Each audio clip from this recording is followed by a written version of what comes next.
Charging opposition politicians with treason is an old script in Uganda. We heard just now from Kizza Besigye, who has stood against President Museveni in elections 4 times, and he still has treason charges hanging over him.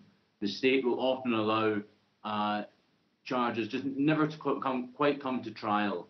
Lots of bureaucracy, lots of administrative procedures are put in place to mean that people are just kept in a limbo for a long time. So it's an old script, but there are some new players. Bobi Wine's youthful energy, his popularity across Uganda means it's not clear at all whether the Ugandan authorities will try and prosecute him with treason, and as well as the others, or whether they'll use the same tactic of delaying yet again. So how's all this going to affect Bobi Wine's political ambitions and influence? This will very much depend on whether Bobi Wine, who appears to be quite badly injured, how he reacts to this. It could work to his strength in that it operates as a rite of passage. Many people still think of Bobi Wine primarily as the upstart musician with a slightly irresponsible reputation. If he comes through this with a renewed resolve, then it could certainly help his reputation. But this is a very challenging thing to come through. His loyalty, he's been very seriously brutalized.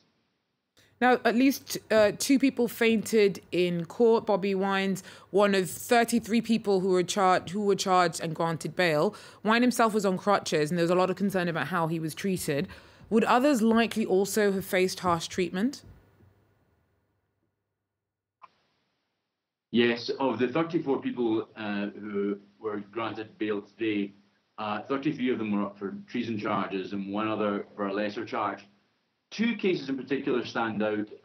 One of Night Asara. She's a 38-year-old local councillor in the ward, in the constituency where this by-election took place. She had had a cesarean section.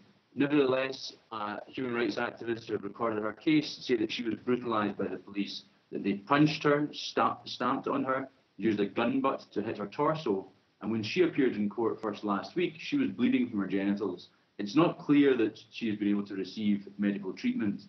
Another person, Jane Abola, who's 31, was a passerby. She was a guest at the same hotel and had nothing to do with the incidents.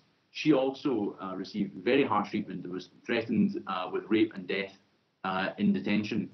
So although the attention is clearly on the high-profile figures, these other lower-profile individuals show what often happens in Uganda when people are detained in the shadows.